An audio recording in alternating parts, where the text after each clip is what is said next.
جی میں بھائی یہ ہے کہ میں اہل تشیع ہوں اور میرے ہسبینڈ جو ہیں وہ اہل سنت ہیں، تو ظہرین اور مغربین کی نماز میں ایک ساتھ پڑھ لیتی ہوں۔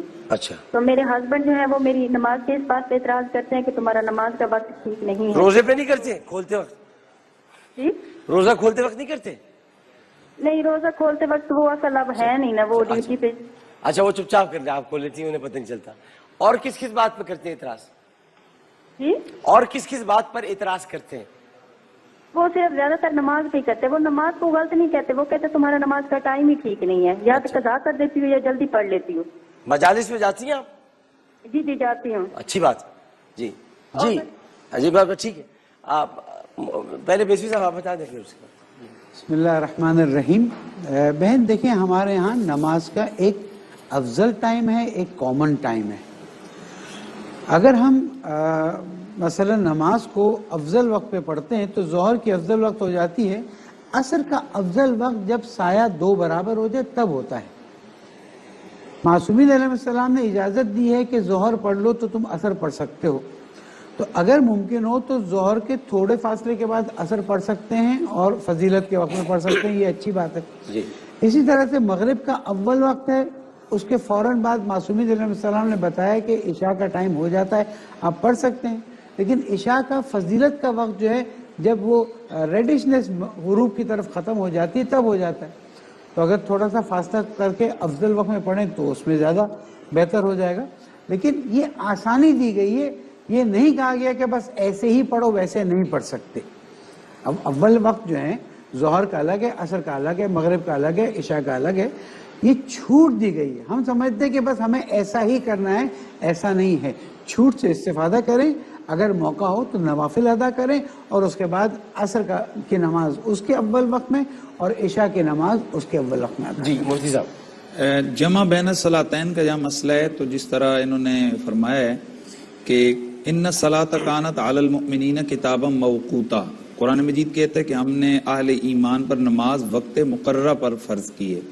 ہر نماز کا ایک وقت آغاز ہے اور ایک اس کا وقت انتہا ہے۔ اس وقت کے درمیان جب بھی آپ نماز پڑھیں گے وہ ادا ہوگی۔ جس طرح فجر کا اگزامپل ٹائم شروع ہوتا ہے 4 بج کر، یہاں پر ادھر کے مطابق 4:32-33 پہ، تو اختتام اگر اس کا 5:45-5:45 بجے اگر ہوتا ہے، تو اب اس کے دوران جب بھی آپ نماز پڑھیں گے تو نماز ہو جائے گی۔ اسی طرح ظہر کا ایک اول وقت ہے اور ایک ظہر کا آخر وقت ہے، اور ایک عصر کا اول وقت ہے اور ایک عصر کا آخر وقت ہے۔ ظہر کا وقت اخیر جیسے نہیں وقت ختم ہوا تو ساتھ ہی عصر کا وقت شروع ہو گیا۔ ہمارے یہاں یہ ہے کہ اگر کوئی آدمی اپنے اپنے اوقات میں دونوں نمازیں پڑھتا ہے، یعنی کسی وجہ سے وہ لیٹ ہو گیا ہے اور ظہر کا اختتامی وقت اس نے پایا ہے، اور وہ کسی مجبوری میں ہے، کوئی سفر میں ہے، وہ عصر کا ابتدائی لمحوں میں وہ نماز پڑھنا چاہتا ہے، بظاہر یہ جمع بین الصلاتین ہو جائے گا، لیکن یہ جمع بین الصلاتین نہیں ہوگا، بلکہ یہ دونوں نمازیں اپنے اپنے وقت میں ہوگی۔ ظہر اپنے وقت میں ہوگی اور عصر اپنے وقت میں ہوگی۔ یہی مسئلہ عشاء اور مغرب کا ہے۔ اگر اس طرح کسی سفر وغیرہ یا کسی حوالے سے کوئی بندہ کر لیتا ہے تو نماز اس کی ظاہر اپنے اپنے وقت میں ہو رہی ہے تو نماز ہو جائے گی۔ علاوہ ازیں اگر آپ کسی ایک نماز کے وقت میں دوسری کو لے کر آتے ہیں تو یہ درست نہیں ہے۔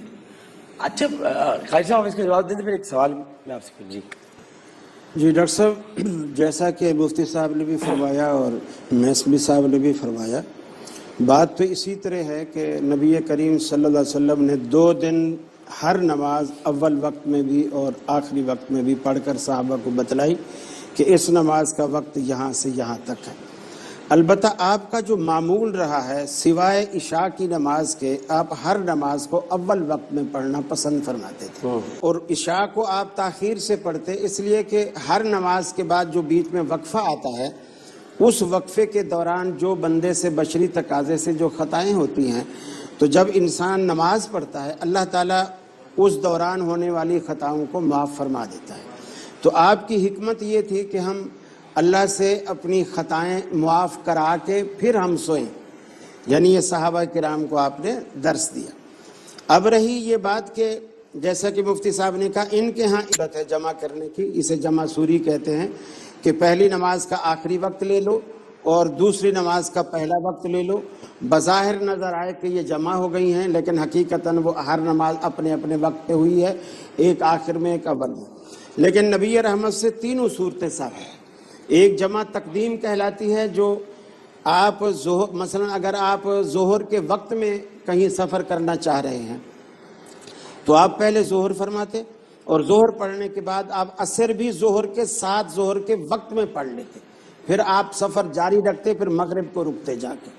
اور اگر آپ نے سفر ایسے ٹائم کیا کہ مثلا 11 بجے کا ٹائم ہے، 10 بجے کا ٹائم ہے، اور یہ کوئی نماز کا ٹائم نہیں ہے، پھر آپ ظہر کو مؤخر کرتے، یعنی پھر ظہر کو آپ نہ رکتے، سفر جاری رکھتے، پھر عصر کو جا کے رکتے، پھر ظہر کو یعنی تاخیر کے ساتھ پڑھتے اور عصر کو تقدیم کے ساتھ اپنے اصل وقت میں پڑھتے.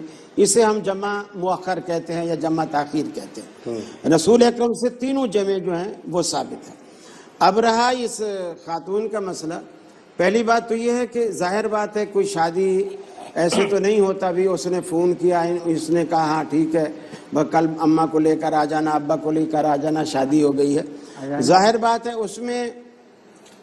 اس میں سارا سلسلہ ہوتا ہے، خاندان دیکھے جاتے ہیں، مسلک دیکھے جاتے ہیں، بات چیت دیکھی جاتی ہے. تو یقیناً اگر میاں جو ہے وہ سنی ہے اور وہ خاتون شیعہ ہے تو ان کو ایک دوسرے کو پتہ ہوگا، اس کو پتہ ہوگا یہ شیعہ ہے اور ان کو بھی پتہ ہوگا وہ سنی ہے، اور یہ بھی علم ہوگا کہ یہ مسائل آگے پیدا ہوں گے. تو اس وقت ایسی چیزیں لازماً کرنی چاہیے، وہ اس وقت یہ چیزیں طے کرنی چاہیے. آپ کو یاد ہوگا بلکہ ایک دفعہ ہم بول کے اوپر ہی مفتی صاحب کے ساتھ بڑی کھول کر بات ہوئی تھی اسی حوالے سے. کھڑوں کے سوال کیا تھا جی کیا؟ تو بڑی کھول کر بات ہوئی تھی. تو یہ چیزیں اس وقت دیکھی جانی، جو آپ نے بات اس وقت بھی کی تھی وہ بات صحیح ہے، درست جی ہے. بالکل. تو یہ رشتے جو ہیں ہم پلہ دیکھے جاتے ہیں، ہم پلہ ہر اعتبار سے، تاکہ بعد میں وہ پریشانیاں بڑے مسائل ہوتے ہیں، جی وہ مسائل پیدا نہ ہوں. اور تیسری بات انہی کے حوالے سے میسمی صاحب نے یہ چھوٹ دے دی کہ ہمارے ہاں کوئی ڈنڈا لے کر نہیں کھڑا ہوا کہ جی لازمی آپ نے اسی طرح ہی پڑھنا ہے. یہ ایک بولے فضیلت کی بات ہے، کوئی چاہے تو اگر کوئی لیٹ بھی کر لے. گویا انہوں نے یہ گنجائش چھوڑ دی ہے. تو جب گنجائش ہے ان کے مسلک میں تو پھر وہ میاں کو کیوں ناراض کر رہی ہے؟ پھر میاں کے وقت کے مطابق جو اہل سنت کی ہاں رائج ہے اس وقت کے مطابق دونوں نمازوں کو الگ الگ پڑھے، جبکہ یہ بھی چھوٹ دے رہے ہیں اور اس سے گھر بھی اور طلاق سے بھی بچ رہے ہیں اور میاں کے اتاب سے بھی بچ رہے ہیں. تو یہ دی بیسٹ ہے. کمال کر دیا آپ. جزاک اللہ. دیکھیں آپ سے رہ کر آپ کے ساتھ ہم نے تھوڑا تھوڑا سیکھا. یہ آپ کی کیسے نفسی ہے، آپ کی کیسے نفسی. جی اسکائپ پر